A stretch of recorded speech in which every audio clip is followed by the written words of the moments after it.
لا إله إلا الله وحده لا شريك له ونشهد أن سيدنا ومولانا محمدا عبد الله ورسوله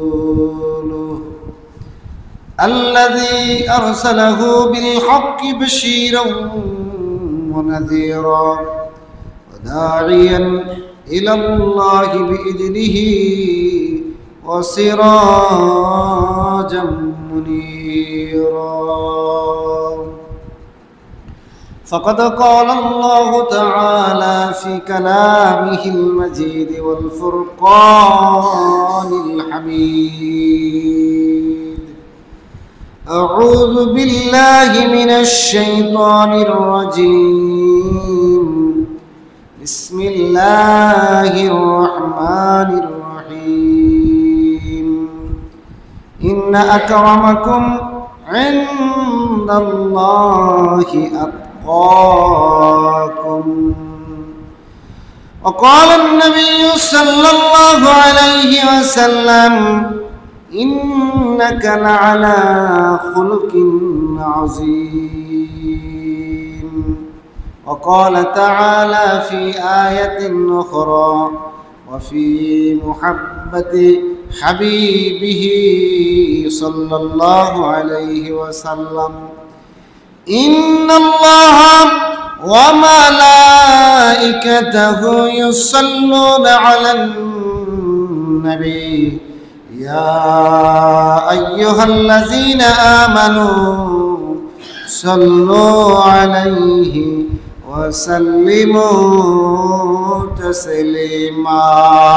اللهم صل على سيدنا مولانا محمد وعلى آل سيدنا مولانا.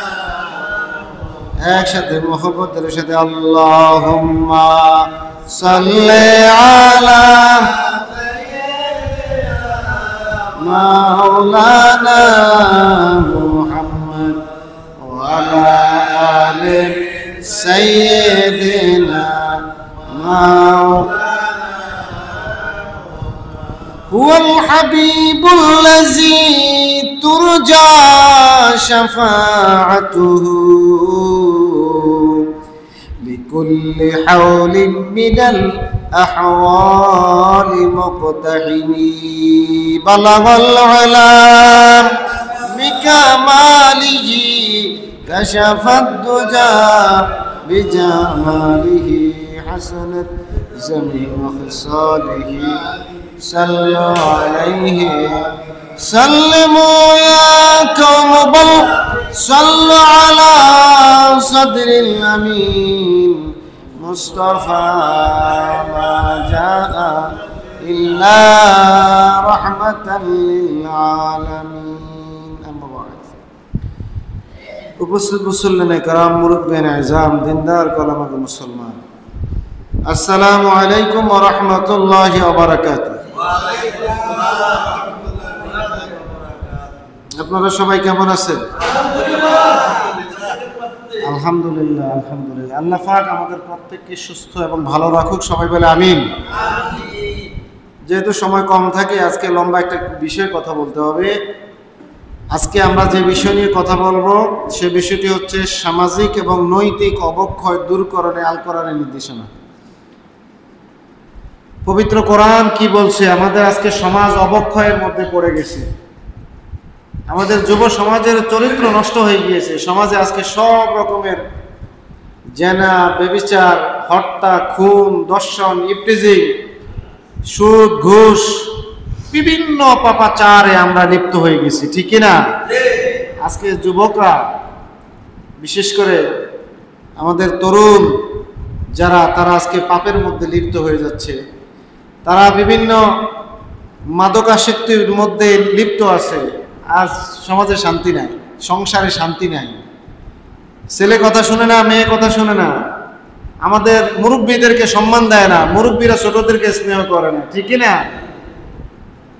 আগে যে একটা মানে সম্মানবোধ ছিল, ইজ্জত, মানুষকে ইজ্জত দিত, একজন আরেকজনকে যেভাবে সম্মান দিয়ে কথা বলতো, এক মুরব্বী থাকতো, তার কথা শুনতো, এতে করে সমাজে কোনো রকমের বিশৃঙ্খলা হইতো না, ঠিক না? আজকে ঘরে ঘরে জেনা ব্যভিচার, ঘরে ঘরে মোবাইল টেলিভিশনগুলো ঢোকার পর থেকে যুবকদের চরিত্র নষ্ট হয়ে গেছে। এখন আর নামাজ নাই, কেউ কারো কথা শুনতে চায় না, কেউ কারো কোনো দাম দেয় না।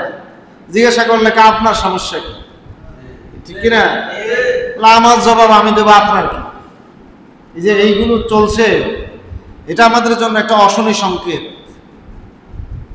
আমাদের জন্য একটা বিপদ সংকেত। আমাদের সমাজ ধ্বংসের মুখে চলে যাচ্ছে। আগামীতে আল্লাহর রহমত আমাদের উপরে থাকে কিনা এটা সন্দেহ। মুসলমান, আমাদের একটা সুন্দর সমাজ ব্যবস্থা আছে, ঠিক কিনা? কোরআন এবং হাদিস আমাদেরকে একটি সুন্দর ব্যবস্থাপনা দিয়েছে, কারণ Islam is the complete code of life. ইন্নাদ দীন ইনদাল্লাহিল ইসলাম, আল্লাহর মনোনীত কমপ্লিট পরিপূর্ণ জীবন একটা ব্যবস্থার নাম হচ্ছে ইসলাম, ঠিক কিনা? আর আমরা মুসলমান, সুতরাং আমাদের জীবন ব্যবস্থাটা একদম পুরোপুরি নির্দেশিত কোরআন দিয়ে, হাদিস দিয়ে। একটা সুন্দর পারিবারিক, সামাজিক, রাষ্ট্রীয় জীবন আল্লাহ পাক আমাদেরকে দান করেছেন, কিন্তু সেই ইসলামের সমাজ জীবন থেকে আমরা দূরে সরে গেছি, আমাদের নৈতিক অবক্ষয় হয়ে গিয়েছে। তো এখান থেকে আমাদের করণীয় কি? আমাদের এই সামাজিক কঠিন দুরবস্থা থেকে উত্তরণের উপায় কি? এই সম্পর্কে আমরা আজকের জুমায় আলোচনা করব ইনশাআল্লাহ। আল্লাহ পাক, আল্লাহ সুবহানাহু ওয়া তাআলা আমাদেরকে পবিত্র কোরআনুল কারীমের মধ্যে বলছেন, বিসমিল্লাহির রহমানির রহিম, ইন্না আকরামাকুম ইনদাল্লাহি আতকাকুম। আল্লাহ বলতেছে, অবশ্যই, নিশ্চয়ই, আকরামাকুম, তোমাদের মধ্যে সম্মানিত, তোমাদের মধ্যে মর্যাদাপূর্ণ, ইজ্জতওয়ালা লোক ওই ব্যক্তি, যে ব্যক্তি আল্লাহর কাছে, ওই ব্যক্তি সম্মানিত হবে যে ব্যক্তি আতকাকুম, তোমাদের মধ্যে সবচেয়ে বেশি আল্লাহ ভীরু, খোদা ভীরু, ফরেজগার। আমাদের ফরেজগারটা কমে গেছে, চরিত্র নষ্ট হয়ে গিয়েছে, ঠিক কিনা? এখন আর নামাজ নাই, রোজা নাই, যাকাত নাই, সমাজের মধ্যে সম্মান বোধ নাই, সাদাকা নাই, আমাদের ভালো ভালো গুণগুলো চলে গেছে, চরিত্র নষ্ট হয়ে গেছে। আজকে আমরা একজন আরেকজনের বিরুদ্ধে কথা বলতে দ্বিধাবোধ করি না, ঠিক না? ফেসবুকে অপমান করি, বিভিন্নভাবে দোকানে পাটে বদনাম বলি, একজনকে অপমান করার জন্য, ঝগড়া লাগানোর জন্য, বলি কিনা? যুবকদের মধ্যে এটা খুব বেশি। একজন মুরব্বী, বয়োবৃদ্ধ, তার নামে আমরা একটা বেনামি আইডি দিয়ে ফেসবুকে লিখে দিলাম যে অমুকে চরিত্র খারাপ, অমুক মুরব্বী এইরকম অবৈধ কাজ করছে, ঠিক কিনা? এরকম হচ্ছে, সমাজে হচ্ছে, অহরহ হচ্ছে। ঘরে শুয়ে থেকে বেনামি আইডি দিয়া, চিনা যায় না, ধরা যায় না, ছোঁয়া যায় না, এমন একটা যুগে আপনারা আছেন। আপনার বদনাম কে লিখতেছে আপনি চিনতেছেন? আরে ইসলাম তো বলছে আপনার সংশোধনী, আপনার যদি একজন মুসলমানের ভুল হয়, আল মুমিনু মারআতুল মুমিন, এক মুমিন অপর মুমিনের মিরআ মানে আয়না। একজন মুমিন যখন ভুল করে, তাহলে অপর ভাই এই ভুলটা একাকী বলে তাকে সংশোধন করে দিবে, এটাই হচ্ছে নিয়ম, নাকি? কিন্তু ফেসবুকে একজনকে অপমান করে লেখালেখি করা, তার ইজ্জত নিয়ে টানাটানি করা, এইটা কি গুনাহের কাজ না? আজকে তাই হচ্ছে। আজকে হিংসা, বিদ্বেষ, হানাহানি, মারামারি, কাটাকাটি চলছে। এই জন্য আল্লাহ পাক বলছেন, তোমাদের মধ্যে সম্মানিত ব্যক্তি হবে ওই লোকটাই, তোমাদের সমাজের সম্মানিত ব্যক্তি হবে ওই লোক যে তোমাদের মধ্যে সবচেয়ে বেশি ফরেজগার, যে তোমাদের মধ্যে সবচেয়ে বেশি আল্লাহওয়ালা। কন্যা সুবহানাল্লাহ। কিন্তু কি হচ্ছে? ফরেজগার লোকটাকে আজকে আমরা দাম দেই না। আমাদের সমাজের নেতৃত্ব দিচ্ছে কারা? যে লোকটার চরিত্র নাই, যে লোকটা নামাজ ঠিক মতো পড়ে না, মসজিদে আসে না, যার মধ্যে খোদাভীরুতা নাই, কিচ্ছু নাই, গায়ের পেশি শক্তি আছে, কিছু টাকা পয়সা আছে, গায়ের জোরে মেম্বার, চেয়ারম্যান, এলাকার সমাজের নেতা, সমাজপতি হয়ে যায়, ঠিক কিনা? আর এই কারণে আমাদের যুবকরা কথা শোনে না, তাদেরও চরিত্র নষ্ট হয়েছে, কারণ তাদের নেতা হচ্ছে আরেকটা চরিত্রহীন লোক, ঠিক না? এই জন্য এই সমস্যা। এই জন্য আল্লাহ পাক বলছেন, শোনেন, বিশ্বনবী মুহাম্মদুর রাসূলুল্লাহ সাল্লাল্লাহু আলাইহি ওয়াসাল্লাম হচ্ছে তোমাদের মডেল, কারণ নবীজিকে আমি এই পৃথিবীর সবচাইতে সুন্দর চরিত্র দান করেছি। হাদিসে কুদসি আল্লাহ রাব্বুল আলামিন বলছেন, ইন্নাকা লাআলা খুলুকিন আযীম, নবী হে, আমি আপনাকে সবচাইতে সুন্দর, সবচাইতে উত্তম চরিত্র দিয়ে পৃথিবীতে প্রেরণ করেছি। কারণ আপনি যখন মক্কায় আসছেন তখন মক্কার লোকেরা জাহিলি যুগের মধ্যে লিপ্ত। তারা জেনা করত, ব্যভিচার করত, ঘুষ খাইত, সুদ খাইত, সুদের টাকা গ্রহণ করার জন্য অন্যের স্ত্রীকে দখল করত, অন্যের ছেলে সন্তানদেরকে দখল করত। তারা এমন কোন হেন গুনাহের কাজ ছিল না যা করত না। এই সমাজটাকে পরিবর্তন করার জন্য আপনার মতো একজন সচ্চরিত্রবান ব্যক্তির প্রয়োজন ছিল। এই জন্য আমি আল্লাহ আপনাকে মক্কাবাসীর জন্য নির্বাচিত করে নবী হিসেবে আরবের মধ্যে প্রেরণ করেছি। সুবহানাল্লাহ। আরবের অবস্থা এরকম ছিল, দেখেন, আরবের সামাজিক অবক্ষয়, তাদের নৈতিক চরিত্র এত নিম্ন পর্যায়ে পৌঁছে গিয়েছিল। তারা এক আল্লাহকে সেজদা করতো না, এক আল্লাহকে মানতো না। গাছের পূজা, মাছের পূজা, বিভিন্ন রকমের পূজায় লিপ্ত ছিল। কবি আল্লামা ইকবাল কি চমৎকার ভাষায় বলছেন, পূর্বে তোমার বিশ্ব ছিল, দৃশ্য ছিল চমৎকার, কেউ পূজিত গরু বানর, কেউ পূজিত গাছ পাথর, সাকার পূজায় বিশ্বরত নিখিল বিশ্ব চরাচর, কে পূজিত কে মানিত আকারবিহীন এক ঈশ্বর। এক আল্লাহকে মানার মতো জাহিলি যুগ কেউ ছিল না। এমন একটা যুগে যখন আল্লাহকে কেউ মানত না, বড়দেরকে সম্মান দিত না, ছোটদের স্নেহ করত না, নারীদের কোনো দাম ছিল না, উত্তরাধিকার সম্পত্তি থেকে বাবার মৃত্যুর পরে নারীরা কোনো সম্পদের মালিক হইত না, মানুষ সুদ খাইত, ঘুষ খাইত। ওই সময়টা এরকম নিকৃষ্ট সময়। এই নিকৃষ্ট সময়টাকে পরিবর্তন করার জন্য আল্লাহ পাক বলছেন, আমি আমার এক নবীকে পাঠাইলাম। লাকাদ কানা লাকুম ফি রাসূলিল্লাহি উসওয়াতুন হাসানাহ। আমার আল্লাহ পাক কোরআনুল কারীমের মধ্যে বলছেন, অবশ্যই নবী, হ্যাঁ, আমি আপনাকে পৃথিবীর এমন একটা চরিত্র, এমন একটা আদর্শ নিয়ে প্রেরণ করেছি। আপনি হচ্ছেন মডেল, আপনি হচ্ছেন Muhammad is the greatest man in the world. পৃথিবীর শ্রেষ্ঠ চরিত্র দিয়ে আমি আল্লাহ পাক আপনাকে প্রেরণ করেছি, যাতে আপনি আরবের ওই সমাজটাকে পরিবর্তন করে একটা সুন্দর সমাজ, একটা সোনালী সমাজে পরিবর্তন করে দিতে পারেন। সুবহানাল্লাহ। এই জন্য আল্লাহ পাক বলছেন, শুনো, হ্যাঁ, যুগ যুগে সমাজের পরিবর্তন আসবে ওই সমস্ত লোকদের মাধ্যমে যাদের চরিত্র ভালো, যাদের চরিত্র সুন্দর, যারা আল্লাহ, যারা ফরেজগার। শুধু তাদের হাত ধরেই সমাজের পরিবর্তন আসতে পারে, অন্য কোনোভাবে আসার কোনো সুযোগ নাই। নবীজির চরিত্র সুন্দর, এই জন্য সাহাবায়ে কেরামের যুগটা ছিল সোনালী যুগ। নবীজি বলছেন, খায়রুল কুরুনি কারনি সুম্মাল্লাযিনা ইয়ালুনাহুম সুম্মাল্লাযিনা ইয়ালুনাহুম। সবচেয়ে উত্তম যুগ হচ্ছে আমার যুগ। আমি আমার যুগটাকে পরিবর্তন করে ফেলেছি আমার চরিত্রের মাধ্যমে। এরপরের যুগ হচ্ছে সবচেয়ে উত্তম যুগ, সুম্মাল্লাযিনা ইয়ালুনাহুম। আমার সাহাবায়ে কেরামের চরিত্র সুন্দর, এজন্য সাহাবায়ে কেরামের যুগটাও সুন্দর, শ্রেষ্ঠ যুগ। সুতরাং যুগের পরিবর্তন আসবে, সমাজের পরিবর্তন আসবে ওই সমস্ত লোকদের মাধ্যমে যারা সমাজের মধ্যে আল্লাহওয়ালা, যারা সমাজের মধ্যে মুত্তাকি, ঠিক কি না? আজকে আমরা কি এমন লোকের হাতে নেতৃত্ব দিচ্ছি যে সমস্ত লোকদের চরিত্রে ঠিক নেই, যে সমস্ত লোকের নামাজের খবর নাই, রোজার খবর নাই, আল্লাহ খোদার খোঁজ খবর নাই, কিছু শক্তি আছে আর টাকা আছে, জন আছে, এগুলো দিয়ে আজকে আমরা তাকে নেতা বানায় দিচ্ছি। এজন্য আমাদের সমাজে নিয়ন্ত্রণ নাই, নিয়ন্ত্রণহীন হয়ে পড়েছে আমাদের যুবকরা। আজকে যুবকদের মাধ্যমে সমাজের মধ্যে নিকৃষ্ট কাজগুলো চলছে, কেউ কিছু বলছে না, বলতে পারতেছেন না। কেমনে বলবেন? আপনি বললে তো আপনার ইজ্জত থাকতেছে না। তারা ইজ্জত নিয়ে টানাটানি করে, সামনে না পারলে ফেসবুকে লেখে, ঠিক কিনা, বেনামি আইডি দিয়ে লেখে, ইউটিউবের মধ্যে ভিডিও বানায়, বিভিন্নভাবে আপনাকে চরিত্র হনন করার জন্য বিভিন্নভাবে তারা আজকে বিভিন্ন মিডিয়ার মধ্যে, সোশ্যাল মিডিয়ার মধ্যে প্রচারণা লাগায়।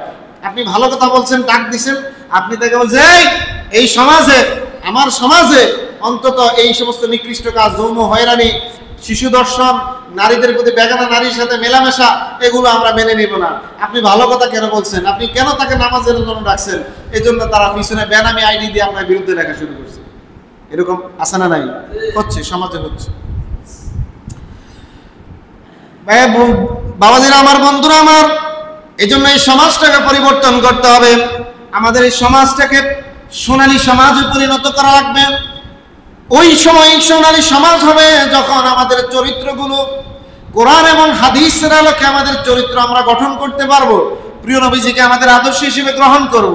যখন আমাদের মধ্যে নৈতিক শিক্ষা, ইসলামী শিক্ষা আমাদের মধ্যে থাকবে, কোরআনের জ্ঞান যদি আমাদের মধ্যে থাকে, একজন জানলেওয়ালা আলেম কখনো জেনে শুনে অন্যায় করতে পারে না। এজন্য সমাজের পরিবর্তনের 1 নম্বর সত্য হচ্ছে আপনাকে নৈতিক শিক্ষায় শিক্ষিত হতে হবে। কোরআন বেশি বেশি পড়াশোনা করা লাগবে। আপনার ছেলেকে, আপনার মেয়েকে, আমাদের যুবকদেরকে মাদ্রাসায় পড়ানো লাগবে। তাদেরকে আপনি কোরআন শিক্ষার আসরে বসাতে হবে, বেশি বেশি করে যেখানে তালিম হয় তালিমের মাহফিলগুলোতে বসাতে হবে, তালিমের জলসাগুলোতে বেশি বেশি বসাতে হবে। তাহলে আপনার আমার চরিত্রের সংশোধন আসতে পারে, সমাজে পরিবর্তন আসবে। এজন্য কোরআন শরীফের প্রথম আয়াত দেখেন, জাবালে নূরের মধ্যে আল্লাহ পাক পৃথিবীর সর্বপ্রথম কোরআনের আয়াত যেই কথাটা বলছেন সেটা কি?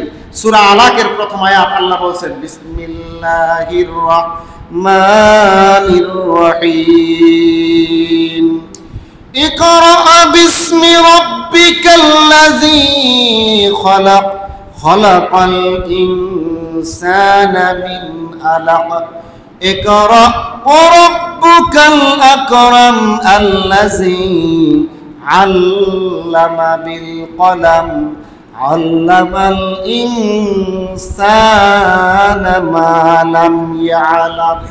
কি চমৎকার কথা! আল্লাহ পাক পৃথিবীবাসীকে সর্বপ্রথম আয়াত দিয়ে ডাকে বলতেছেন, ও পৃথিবীর মানুষেরা, তোমাদের 1 নম্বর দায়িত্ব হচ্ছে তোমরা আমার কোরআনকে শিখো, কোরআন পড়ো, কোরআন পড়ো। কোরআন পড়ার বিপরীত বিকল্প আর কিচ্ছু নাই। ইকরা বিসমি রাব্বিকাল্লাযী খালাক, পড়ো তোমার ওই প্রভুর নামে, যেই প্রভু তোমাকে সৃষ্টি করেছেন, যে আল্লাহ তোমাকে তৈরি করেছেন। পড়ো ওই প্রভুর নামে যিনি এমন জ্ঞান তোমাকে দিয়েছেন, আল্লামাল ইনসানা মা লাম ইয়ালাম। এমন জ্ঞান আমি আল্লাহ তোমাকে শিখিয়েছি, এমন জ্ঞান তোমাকে আমি শিক্ষা দিব যা ইতিপূর্বে তুমি জানতে না। আপনি লক্ষ্য করে দেখেন কেমন কেমন জ্ঞান, কেমন জ্ঞান। এই ছোট্ট জ্ঞান আল্লাহ পাক বলছেন, ওমা উতিতুম মিনাল ইলমি ইল্লা কালিলা, ওমা উতিতুকুম মিনাল ইলমি ইল্লা কালিলা। আমি তোমাদেরকে সামান্য জ্ঞান দিয়েছি। এই সামান্য জ্ঞানের পাওয়ার দেখেন, কেমন পাওয়ার! এই পৃথিবীতে বসে মঙ্গল গ্রহের মধ্যে আমরা রকেট পাঠাচ্ছি, সেখানে আমরা মঙ্গল গ্রহের ছবি তুলে 1000 কোটি মাইল দূর থেকে আবার পৃথিবীতে আনছি। সেখানে বলতেছে এটা মঙ্গল গ্রহের ছবি, এটা চাঁদের ছবি, এটা নেপচুনের ছবি। কেমন জ্ঞান! জ্ঞানের শক্তি দেখেন। এই ছোট্ট জ্ঞানের মাধ্যমে আমরা বিমানকে উড়াইয়া দিচ্ছি আকাশের মধ্যে, 1000 মাইল উপরে উঠে, 1000 ফুট উপরে উঠে 31, 32, 33,000 মাইল উপরে বিমানটা উঠতেছে। আপনি লক্ষ্য করে দেখেন, এই যে উড়ার শক্তি, এই যে উড়ার যে ইঞ্জিনটা তৈরি করার জ্ঞান দিলেন তিনি কে? কেমন জ্ঞান! জ্ঞানের শক্তি কেমন!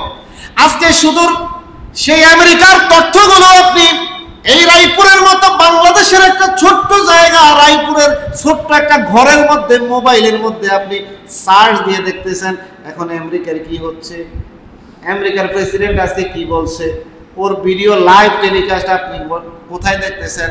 1000 মাইল দূরে রায়পুরের মতো, বাংলাদেশের মতো একটা দেশ, তার মধ্যে ছোট্ট একটা গ্রাম, রায়পুরের মতো জায়গায় আপনি বসে দেখতেছেন আমেরিকায় কি হচ্ছে, সৌদি আরবে কি হচ্ছে। আজকে পৃথিবীটা হাতের মুঠায় নিয়ে আসছেন, ঠিক কিনা?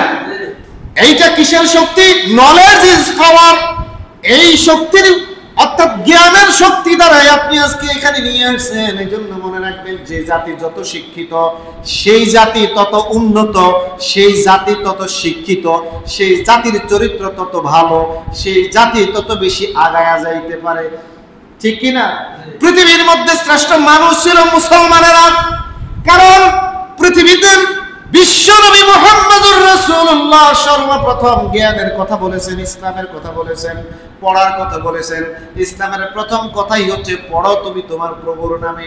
এই পড়ে পড়ে মুসলিম বিজ্ঞানীরা বড় বড় আজকের যে জয়গুলো এসেছে, চিকিৎসা শাস্ত্রের শ্রেষ্ঠ বিজ্ঞানী ইবনে সিনা, দেখেন আজকের যে অপারেশন, এই অপারেশনের আবিষ্কারক আমাদের মতো একজন মুসলমান ইবনে সিনা।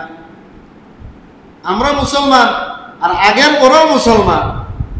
এই যে বিশাল জটিল জটিল ক্যান্সার রোগগুলো ভালো হয়ে যাচ্ছে, এটার আবিষ্কার করেছেন আমাদের মতো একজন মুসলমান। কোরআন পড়ে পড়ে আবিষ্কার করেছেন, হ্যাঁ এটাকে অস্ত্র চালানো যাবে।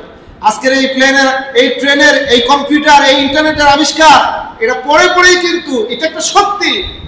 এই শক্তি আমাদেরকে অর্জন করতে হবে। মুসলমানরা যেদিন থেকে কোরআন ছেড়ে দিয়েছে, পড়াশোনা বন্ধ করে দিয়েছে, ওই দিন থেকে তাদের চরিত্র নষ্ট হয়ে গেছে। অপসংস্কৃতি এসে আমাদের সমাজটাকে ধ্বংস করে দিয়েছে, কারণ আমাদের মধ্যে কোরআনের ইলম নাই। কোন কাজ করলে গুনাহ হয় এটা আমরা অনেকে জানি না, আমলগুলোকে আমরা জানি না। এজন্য আজকে মোবাইলের মধ্যে ল্যাংটা খ্যাংটা নাচ দেখি, ইন্ডিয়ান বিভিন্ন সিরিয়াল দেখি, বিভিন্ন রকমের অপসংস্কৃতি দেখে আমাদের যুবকগুলোর চরিত্র নষ্ট হয়ে যাচ্ছে। বড়দের কেউ এখন আর সম্মান দেয় না, বড়দের কথা কেউ শুনে না, নৈতিকতা বলতে কিচ্ছু নাই। আজকে আপনার স্ত্রী নির্যাতিত হচ্ছে, সামনে কিছুই বলতে পারতেছেন না। কি এক সমাজ! জাহিলি যুগের থেকেও আরো নিকৃষ্ট অবস্থায় চলে গেছে আমাদের সমাজটা। এখান থেকে যদি উত্তরণ করতে হয়, আমাদেরকে বেশি বেশি করে পড়াশোনা করা লাগবে। 2 নম্বর আমাদের যে কাজটা, সেটা হচ্ছে যুবক সমাজকে আমাদেরকে মাদকাসক্তি থেকে অবশ্যই মুক্ত রাখতে হবে। আমাদের যুবকগুলো বেশিরভাগ নষ্ট হয়ে যাচ্ছে। গত পরশু ফেসবুকে দেখলাম, আমাদের চাঁদপুরে একটা ছেলে এবং একটা মেয়েকে গ্রেফতার করছে পুলিশ। মেয়েটাকে জিজ্ঞাসা করতেছে, তুমি কি ইয়াবা খাইছো? কয় না, আমি মদ খাইছি। মানে ইয়াবা খায় না, মদ খাইছে। কথা বুঝতে পারছেন? মানে মদ খাওয়া তার কোনো অসুবিধা নাই, এটা কোনো অপরাধ না। ইয়াবা খাইলে অসুবিধা। আমার ছেলে বন্ধু ইয়াবা খাইছে। তো ছেলে কি তোমার স্বামী? কয় না, আমার স্বামী না, আমি ঘুরতে আসছি। এই যে মদ আমাদের সমাজে অবাধ মেলামেশার সুযোগ করে দিয়েছে। একটা যুবক একটা যুবতীকে অবাধে মেলামেশা, বিবাহ বহির্ভূত সম্পর্কের মধ্যে আনতেছে। এমন তারা আজকে নেশাগ্রস্ত হয়ে এমন অবস্থায় দুনিয়ার মধ্যে সে নাই, নিজের মধ্যে নিজে নাই। হিতাহিত জ্ঞান থাকবে কিভাবে? মদ খাইলে কি কি হয়? মদ খাইলে মানুষের জ্ঞান চলে যায়, স্বাভাবিক হিতাহিত জ্ঞান থাকে না। এই মদখোর নেশাখোর একটা যুবকের মাধ্যমে সমাজে ভালো কিছু আশা করতে পারেন না। সুস্থ চিন্তা তার মধ্য থেকে আসবে না। তার কাছ থেকে আপনি বড়দের সম্মান আশা করতে পারেন না। সে নারীদেরকে সম্মান দিবে, এটাও আপনি আশা করতে পারেন না। কারণ এই লোকটা তো সব মাতালে কি না বলে, কি না খায়, কি না করে, ঠিক কি না? পাগল আর মাতাল এক সমান। কোরআন শরীফ, আল্লাহ পাক কোরআন শরীফের মধ্যে সূরা মায়েদার 90 নম্বর আয়াতে আল্লাহ পাক বলছেন, ইয়া আইয়ুহাল্লাযীনা আমানু ইন্নামাল খামরু ওয়াল মাইসিরু ওয়াল আনসাবু ওয়াল আজলামু রিজসুম মিন আমালিশ শাইতান ফাজতানিবুহু লাআল্লাকুম তুফলিহুন। আমার আল্লাহ পাক কোরআনুল কারীমের মধ্যে বলতেছেন, ও ঈমানদাররা, বিশ্বাসী বান্দারা, জেনে রাখো, ইন্নামাল খামরু ওয়াল মাইসির, নিশ্চয়ই মদ, নেশা পান করা, মদ পান করা, ওয়াল মাইসিরু, জুয়া খেলা, ওয়াল আনসাবু, এবং ভাগ্য নির্ধারণ করা, মূর্তি পূজা করা, ওয়াল আজলামু রিজসুম মিন আমালিশ শাইতান, এগুলো সব শয়তানের কাজ, শয়তানের আমল। এই যে মদ খায়, ভালো মানুষে মদ খাইতে পারে না, এটা আল্লাহর কথা। আমার আল্লাহ বলতেছেন এটা কার আমল? কথা কর, এই কাজ কার কাজ? শয়তানের কাজ। যে মদ খায় শয়তান ছাড়া কিচ্ছু না, যে জুয়া খেলে শয়তান ছাড়া কিচ্ছু না। একটা জুয়াখোরের কাছ থেকে, জুয়া যে নেশার মধ্যে পড়ে যায়, ওর জীবনে কখনো উন্নতি আসবে না, ওর সংসারে উন্নতি আসবে না। কারণ সে জুয়ার মধ্যে লিপ্ত হওয়ার কারণে তার পরিবারের মধ্যে অশান্তি চলে আসবে। যখন তার অর্থের অভাব পড়বে, পরিবারের কথা শুনবে না, ছেলে কথা শুনবে না, মেয়ে কথা শুনবে না। তার মাথার তো নেশা, জুয়া খেলতে হবে, ঠিক কিনা? জুয়াখোর, মদখোর এবং যারা আনসার, যারা মূর্তি পূজা করে, এরা সব একরকম। মানে একটা অমুসলিম হিন্দু যে নাস্তিক, তার মধ্যে মদখোরের মধ্যে, জুয়াখোরের মধ্যে পার্থক্য নাই, কম। এটি সব শয়তান। এই কথাটা আমার না, কথাটা বলছেন তিনি কে? আওয়াজ দিয়ে বলেন তিনি কে? আল্লাহ। আমার কথা না কিন্তু, আল্লাহ বলতেছে। মদ মানুষদেরকে হিতাহিত জ্ঞান শূন্য করে দেন। একজন মদখোরের মাধ্যমে যে কোনো কাজ করা সম্ভব। মদখোর মদ পান করার পরে সে খুন করতে পারে, কারণ তার হিতাহিত জ্ঞান নেই। একটা মানুষকে হত্যা করলে তার কি শাস্তি হতে পারে? ইসলাম তাকে যে নিষেধ করেছে, তার হিতাহিত জ্ঞান থাকে না। বাবাকে সে সম্মান দিতে পারে না, সে কোনো ইবাদতের মধ্যে মনোযোগ রাখতে পারে না, কারণ মদ মানুষের স্বাভাবিক জ্ঞানকে বিলুপ্ত করে দেয়। আল্লাহ পাক পবিত্র কোরআনুল কারীমের মধ্যে বলছেন, যারা মদখোর, যারা মদ খেয়ে হত্যা করে, যারা মদ খেয়ে বিভিন্ন হানাহানির মধ্যে লিপ্ত হয়, তাদের অবস্থা এরকম। قتل نفسا بغير نفس أو فساد في الأرض فكأنما قتل الناس جميعا। যে ব্যক্তি একটা মানুষকে হত্যা করলো, একটা মানুষকে অন্যায়ভাবে মেরে ফেললো, তার অবস্থাটা এরকম। সে সমস্ত পৃথিবীর মানুষ গেলে হত্যা করলে যে গুনাহ হইতো, ওই সমান গুনাহ একটা হত্যার কারণে তার আমলনামায় দিয়ে দেওয়া হয়। নাউজুবিল্লাহ।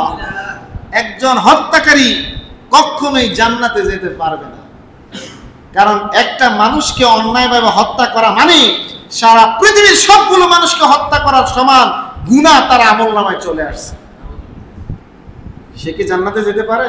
আপনি দেখবেন হিতাহিত একটা মানুষকে কখনোই হত্যা করতে পারে না, একটা মানুষকে মেরে ফেলতে পারে না, যতক্ষণ না তার জ্ঞান শূন্য না হয়। আর একজন কিলার, সিরিয়াল কিলার, তাদেরকে আপনি সাক্ষাৎকার নিয়ে দেখবেন, এরা খুন করার আগে এরা কিছু মানে নেশা জাতীয় দ্রব্য পান করে, খায়, যাতে করে সে একটা লোককে হত্যা করার সময় তার মধ্যে মায়া, দয়া, মমতা এগুলো যেন না আসে। আমরা দেখেছি এই যে চিটাগাংয়ে, কক্সবাজারে একজন মেয়রকে একটা পুলিশ, আমাদের পুলিশ বাহিনীর কথা শুনুন, তার সাক্ষাৎকার, একটা মেয়রকে হত্যা করছে, গুলি করছে। তো ওই লোকটারে যখন জিজ্ঞাসা করা হলো, এই যে আপনি যে এই যে লোকটার গুলি করলেন, কেমনে করলেন? আমরা যখন গুলি করার আগে, আমরা পুলিশরাও গুলি করার আগে, গুলিটা করার আগে আমাদেরকে সব সুযোগ দেওয়া হয়, 2 দিন রেস্টে রাখা হয়। এরপরে আমরা এমন কিছু খাই, এমন কিছু করি যাতে আমাদের স্বাভাবিক জ্ঞান থাকে না। সরাসরি বলে না, কারণ তিনি ডিফেন্সের লোক, কিছু খায়, বুঝেন না কি খায়। এই জন্য মদ মানুষের স্বাভাবিক জ্ঞান শূন্য করে দেয়। আজকে সমাজের মধ্যে অহরহ মাদকাসক্তি, মদ খাচ্ছে, ইয়াবা খাচ্ছে, হিরোইন খাচ্ছে, গাঁজা খাচ্ছে। একজনে কয় আমি মদ খাই না, গাঁজা খাই। তো গাঁজা মনে হয় মদ না। নাউজুবিল্লাহ। আছে না নাই? যুবকদেরকে তাদের চরিত্রকে সংশোধন করতে হবে, এই সমস্ত মাদকাসক্তি থেকে তাদেরকে মুক্ত করতে হবে। না হলে সমাজের এই অবক্ষয় আপনি চাইলেও ঠেকাইতে পারবেন না। আপনার কথা শুনবে না এরা। মদে আসক্ত একটা যুবক সম্প্রদায়ের কাছ থেকে আপনি কি আশা করতে পারেন? ভাইরা আমার, আজকে এই কঠিন অবস্থা থেকে যদি আমাদেরকে উত্তরণ করতে হয়, সামাজিক অবক্ষয়কে যদি ঠেকাইতে হয়, তাহলে আমাদের মধ্যে সামাজিক মূল্যবোধ তৈরি করতে হবে। আমাদের একটা দায়িত্ববোধ আছে সমাজের প্রতি, এটা আমাদেরকে আগে বুঝতে হবে। কারণ হাদিস শরীফের মধ্যে আল্লাহর নবী সাল্লাল্লাহু আলাইহি ওয়াসাল্লাম বলেন, আল মুসলিমু মান সালিমাল মুসলিমুনা মিন লিসানিহি ওয়া ইয়াদিহি। একজন মুসলমান তখন মুসলমান হইতে পারে যখন তার লিসান থেকে, তার এই জিহ্বা, তার মুখ থেকে, তার ভাষা থেকে, তার হাত থেকে অন্য মুসলমান নিরাপদ থাকে, তখনই লোকটা মুসলমান হইতে পারে। আপনি লক্ষ্য করে দেখেন, আমাদের মুখের ভাষাগুলো সংযত করা দরকার। একটা মানুষকে কষ্ট দিতে আমরা অনেক সময় দেরি করি না, পিছনে পিছনে বদনাম বলে কষ্ট দেই, সামনে সামনে অনেক সময় গালিগালাজ করি, মানুষকে কষ্ট দেই। একজনকে আরেকজন অপমান করতে আমরা দুই মিনিটও দেরি করি না, সামনে সামনে অপমান করে ফেলি, চিন্তা করি না এই অপমানের কারণে তার কি হইতে পারে। অনেক সময় দেখা যায় অপমানের কারণে আমাদের ছেলেমেয়েরা পর্যন্ত ফাঁসি দেয় কিনা, অপমান করছেন তাকে, সে মনের কষ্টে ক্ষোভে গিয়ে ফাঁসি দিচ্ছে। এই ভাষা, এই মুখ, এই ভাষা অত্যন্ত কঠিন। কবি বলছেন যারা হাতুসেনানে লাহালতিয়াম ওমা ইয়ালতামু মা জারাহুল লিসান। তরবারির আঘাত শুকায় যায়, তরবারির আঘাত কাটা ঘাটা এক সময় শুকায় যায়, ভালো হয়ে যায়, এই কষ্ট তেমন থাকে না, মনে থাকে না। কিন্তু মুখ দিয়ে যদি কাউকে কষ্ট দেয়, গালি দিয়ে কষ্ট দেয়, বিভিন্নভাবে ঝগড়া দিয়ে কষ্ট দেয়, এই কষ্টটা মনের মধ্যে গেঁথে থাকে, এটা কখনোই ভালো হয় না। লোকটা মৃত্যুর আগেও মনে রাখে ওই লোকটা আমাকে কষ্ট দিছে, ঠিক কিনা? মুখের ভাষার কষ্ট তরবারি চেয়ে আরো বেশি লাগে, কলমের অন্তরের মধ্যে গিয়ে গাঁথে, ঠিক কিনা? আছে না নাই? এমন এমন কথা বলেন একদম কলিজা সব ছিঁড়িয়ে যায়, আছে না নাই? ঝগড়ার সময় এমন অশ্লীল অশ্লীল কথা বলে। তো মনে রাখতে হবে আমাদের মুখের ভাষাকে সংযত করা দরকার। আমাদের ছেলে মেয়েদেরকে অবাধ মেলামেশা করতে দেওয়া যাবে না। আপনি লক্ষ্য করে দেখেন, দেবর ভাবিরে অবাধ মেলামেশা, ভাবি তো অসুবিধা কি, ভাবির সাথে কথা কইতেছে। দেবর ভাবি, ছোট বড় ননদের সাথে তালতো ভাইয়ের কথাবার্তা যে সম্পর্ক, একান্তে কথাবার্তা বলা, এই যে শাস্তো ভাই শাস্তো বোন, খালতো ভাই খালতো বোন, এই যে আমরা কথাবার্তা বলি, অসুবিধা কি? এটা তো বউ নেই, এ তো ভাই, ভাই বোনই তো কথা বলতেছে, কথা বলে, এরকম সমাজের মধ্যে আছে নাই? এই সমস্ত মেলামেশা থেকে আমাদেরকে দূরে রাখতে হবে। কারণ কোরআন শরীফের মধ্যে আল্লাহ পাক বলছেন ওয়াকারনা ফি বুয়ুতিকুন্না ওয়ালা তাবাররুজনা তাবাররুজাল জাহিলিয়াতাল উলা। শুনো হে নারীরা, তোমাদের সৌন্দর্য জাহিলি যুগের লোকদের মতো প্রদর্শন করিও না। তোমার চেহারা ছাড়া অন্য কোনো সৌন্দর্য যদি পরপুরুষের কাছে প্রকাশিত হয়ে যায়, তাহলে তোমার এর জন্য শাস্তির সম্মুখীন হওয়া লাগবে। আল্লাহ নবী বলছেন কোন পুরুষ যেন কোন নারীর সাথে একান্তে গোপনে অবস্থান না করেন। কারণ ওই দুইজন যখন একান্তে একলা থাকে, একসাথে থাকে, শয়তান তাদের মধ্যে কুটনামি করা শুরু করে, তাদেরকে বিপদে ফেলানোর জন্য বিভিন্নভাবে ইনফ্লুয়েন্স করে। যুবকের সামনে মেয়েটার চেহারাটাকে একদম বিশ্ব সুন্দরী করে দেখায়, ছেলেটার মনের মধ্যে একটা মায়া, একটা মমতা, একটা ভালোবাসা, একটা একটা চিন্তা তৈরি করে দেয় শয়তানের কাজ। আল্লাযী ইউওয়াসওয়িসু ফি সুদুরিন নাস, এটা আল্লাহ পাক বলছেন মানুষের অন্তরের মধ্যে ওয়াসওয়াসা তৈরি করার একটা শয়তান আছে। ওইটা অন্তরের মধ্যে ওয়াসওয়াসা তৈরি করে। আপনি যত ফির হন, ফকির হন, যত আল্লাহওয়ালা ভালো লোকই হন, আপনি যখন একটা নারীর সাথে একান্তে থাকবেন, আপনি ধোঁকায় পড়তে বেশিক্ষণ লাগবে না। মোমের কাছে যেরকম আগুন গেলে ওই আগুন মোমকে কি করে, কথা কয় না, বুঝেন না মনে হয়, গালায়া দেয়। কি দেয়? গালায়া দেয়। একটা যুবক একটা যুবতীর কাছে একান্তে একলা আপনি কথা বলতে দিলেন, একলা থাকলেন, আপনি দেখো না দেখার ভান করলেন, এটা কি থাকবে না গলবে? কথা কন, এটা গলবে, এটাই স্বাভাবিক। এই জন্য নবীজি সাল্লাল্লাহু আলাইহি ওয়াসাল্লাম বলছেন কখনোই একটা নারী, একটা পুরুষ, একটা যুবক, একটা যুবতীকে একলা একান্তে একসাথে থাকতে দেওয়া যাবে না। এদের মধ্যে শয়তান অবস্থান করে, তাদের অবাধ মেলামেশাকে আমাদেরকে অবশ্যই সমাজ থেকে প্রকাশ্যে দুই ছেলে একসাথে কথা বলে যায়, কলেজে আনা যায়, কলেজের বন্ধু, বয়ফ্রেন্ড আমাদের মধ্যে আছে না নাই? কিছু আধুনিক শব্দ দিয়া আমাদেরকে ধোঁকায় ফেলানোর জন্য, ইমানকে নষ্ট করার জন্য বিজাতির আমাদের মধ্যে একটা ট্রেন্ডিং চালু করে দিয়েছে। এটা বয়ফ্রেন্ড, এটা ক্লাসমেট, এটা ক্লাস ফ্রেন্ড হইতেই পারে। একটা ছেলে একটা মেয়ে কথা বলতে পারে, আরে ভাই ক্লাস ফ্রেন্ড, এ কি যুবক যুবতী না? বুঝে না কথা, এরা কি যুবক যুবতী না?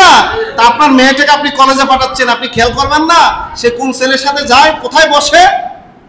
এজন্য মেয়েদের আলাদা কলেজ হওয়া দরকার, মেয়েদেরকে আলাদা স্কুলে দেওয়া দরকার, ছেলেদের জন্য আলাদা কলেজ, মেয়েদের জন্য আলাদা কলেজ। এটা হচ্ছে ইসলাম। যারা বলে ইসলাম তাদেরকে অধিকার দেয় না, এটা ভুল কথা। আবার এমন অভিভাবক আমাদের মধ্যে আছেন, অনেক বাবা মা আছে, ছেলে বড় হইলে বিয়ে করাইতে চায় না, কয় কেমনে বিয়ে দেবো হুজুর, এত চাকরি নাই, ইনকাম নাই, এরা চাকরি দেবো কেমনে, এর বিয়ে করাবো কেমনে? কথা কোন এরকম আছে না নাই? এই যুবকটার মধ্যে যদি, এই যুবকটার বয়সের কারণে যদি একটা অন্যায় করে, একটা জেনার কাজ করে, মুরব্বী হিসেবে আপনার আমল নামায় একটা অংশ কিন্তু আপনি পাবেন। এটা বাপ হিসেবে আপনি এর হকদার। সে একটা নেক আমল করলে আপনি যেমন পাবেন, সে একটা পাপ কাজ করলে আপনি পাবেন। নবীজি সাল্লাল্লাহু আলাইহি ওয়াসাল্লাম বলেছেন, ইয়া মাশারাশ শাবাব আলাইকুম বিল বা ফাইন্নাহু আগাদ্দু লিল বাসার। ও যুবক সম্প্রদায় শোনো, তোমরা বেশি তাড়াতাড়ি যত দ্রুত সম্ভব বিয়ে করে ফেলো, কারণ ফাইন্নাহু আগাদ্দু লিল বাসার, যত তাড়াতাড়ি বিয়ে করবা তোমার চোখ তত বেশি সংযত থাকবে। দেখবেন একটা অবিবাহিত পুরুষের চোখ আর একটা বিবাহিত পুরুষের চোখ একরকম না। আপনি নিচের দিকে তাকাইলে মনের মধ্যে কোনো রকমের খুনসুটি আসবে না। যুবক ছেলে একবার এদিকে তাকায়, আবার এদিকে তাকায়, আবার এদিকে তাকায়, এর মধ্যে স্থিরতা নাই, কারণ সে যুবক। কথা ঠিক কিনা? আপনারা রাগ করতেছেন, আসলে বাস্তব কথা, এটা আমার কথা না, কোরআন হাদিস কিন্তু মিথ্যা কথা কয় না। মানুষ যেভাবে তৈরি, কোরআন সেভাবে। আল্লাহ তৈরি করছেন আপনাকে, যুবকের এই বয়সটা দিয়েছেন, তিনি কে? আল্লাহ বেশি বুঝেন না। আল্লাহ পাক বলছেন যুবকটাকে তাড়াতাড়ি বিয়ে করো। ওয়াল্লাযীনা হুম লিফুরুজিহিম হাফিজুন। আল্লাহ পাক বলেন যুবকরা যত তাড়াতাড়ি বিয়ে করবা, তোমার ফরজিয়ত, তোমার লজ্জাস্থান তত তাড়াতাড়ি হেফাজতে থাকবে, গুনাহ হবে না। রিজিকের মালিক আল্লাহ, অনেকে বিশ্বাস করতে চায় না, কয় হুজুর এত চাকরি নাই, আপনি কাল কোন রিজিকের মালিক আল্লাহ, বিয়ে করাইলে আমি তো খাওয়ান লাগবো। আরে ভাই, আপনার যে রিজিকটা আসতেছে এটা দিতেছেন তিনি কে? আল্লাহ। আজকে হয়তো আপনার বেতন 10,000, মনে রাখবেন আপনার ছেলেটাকে বিয়ে করে দেন, এই বউটা আসার পরে তার রিজিকটা চলে আসবে, আল্লাহ অন্য জায়গা দিয়ে আরো 10,000 ইনকাম বাড়ায় দিতে পারেন। এটা কি আল্লাহ পারেন না? আওয়াজ দিয়ে বলেন পারেন না? যুবককে যত তাড়াতাড়ি সম্ভব বিয়ে করাইবে। আমাদের উচিত অন্তত ইন্টার পাস করার পরে কোনো ছেলেকে, আর আসলে যদি ছেলেটা সামর্থ্যবান হয় তাকে বিয়ে করায় দেয়। বিয়ের পরে আল্লাহ পাক তার উন্নতি দিবে। চরিত্র ঠিক থাকলে পড়াশোনা ঠিক হবে, তার চাকরি বাকরি ঠিক থাকবে, তাড়াতাড়ি হবে, ভালো হবে। আপনি যেরকম আপনি অশান্তিতে থাকবেন না, শান্তিতে থাকবেন। আর ছেলেটাকে যতদিন বিয়ে না করাইবেন, সে যত বড় ফিসাব হোক, সে যত বড় ভালো লোক হোক, আপনাকে জানায়া না জানায়া কক্সবাজারে আলাদা রুমে থাকবে, আপনি বলতে পারবেন না। গুনাহ একটা হয়ে গেছে, ঠিক কিনা? হইতে পারে কিনা? আপনি হয়তো জানেন না, লজ্জার কথা না, এটা বাস্তব। আপনার এই ছেলেটা না জানায় ঢাকা হোটেলে থাকবে, আপনি বলতে পারবেন না, গুনাহ হচ্ছে। আর আপনি বলতেছেন না খুব ভালো। কোন ছেলে, কোন মেয়ে উপযুক্ত বয়স হওয়ার পরে যত দ্রুত বিয়ে করা দিবেন, আপনি নিশ্চিত থাকতে পারবেন না। তাকে বিদেশে পাঠান, আর সৌদি আরবে পাঠান, আর ঢাকায় পাঠান, এই বয়সের পরে যদি তাকে বিয়ে না করান, সে পাপ করতেই পারে, আপনি তাকে পাহারা দিয়ে রাখতে পারবেন না। আপনার অগোচরেও যদি গুনাহ করে, এই জন্য বাবা হিসেবে আপনাকে শাস্তির সম্মুখীন হওয়া লাগবে। অনেক মারা বাধা দেয়, বাবারা চাইলেও, মারা কয় না আরে বাচ্চা মানুষ। মা বাবার কাছে ছেলে মেয়ে বাচ্চাই থাকে। 22 বছর পরে, 20 বছর পরে আপনার কাছে যতই বাচ্চা থাকুক, এরা রাখবেন না, বিয়ে করায় দেন। এটাই উত্তম, এটাই ইসলাম, এটাই নিয়ম। ইন্ডিয়াতে আপনি হিন্দুরা দেখবেন তাড়াতাড়ি বিয়ে করায়, মেয়েদেরকে 13 বছর পরে বিয়ে দিয়ে দেয়, আর ছেলেদেরকে 19 বছরের পরে বিয়ে দিয়ে দেয়। ওরা বিধর্মী হইলেও কিন্তু কাজটা ঠিকই করে। তা আমাদের মুসলমানরা চিন্তা করি আগে বিদেশ গিয়ে বিল্ডিং করতে হবে। আমাদের মেয়েদের বাপরা চরম খারাপ, আর ছেলেদের বাবারা চরম খারাপ। মেয়েরা বাবা কয় বিয়ে দেওয়ার আগে যে ছেলের বিল্ডিং আছে কিনা, মাসে 1 লাখ টাকা ইনকাম আছে কিনা, তাইলে দেওয়া যাবে না, আত্মীয়তা করা যাবে না, ঠিক কিনা? তো এই ছেলেটা 22 বছরে 1 লাখ টাকা কেমনি ইনকাম করবে, কেমনে একটা বিল্ডিং বানাইবে, আপনি বলেন, জবাব দেন। আবার ছেলের বাবা তো চিন্তা করে, রে আমি যদি প্রস্তাব দেই কোন লজ্জা না পাই, বলবে আপনার ছেলে করে এটা কি। এই ট্রেন্ডিং আছে না? এটা সত্য, এটা সত্য, কষ্ট লাগলেও সত্য, আমার আপনার প্রত্যেকের ব্যাপারে সত্য। মেয়েটাও গুনাহগার হচ্ছে, ছেলেটাও গুনাহগার হচ্ছে। আল্লাহ পাক আমাদের প্রত্যেকে বুঝার তৌফিক দান করে, বলে আমিন। আমাদের সমাজকে আল্লাহ পাক বিভিন্ন এই অনাচার থেকে মুক্ত রাখুক, আমিন সুম্মা আমিন। ওয়া আখির দাওয়ানা আলহামদুলিল্লাহি রাব্বিল আলামিন। যারা কাবলাল জুমা পড়ি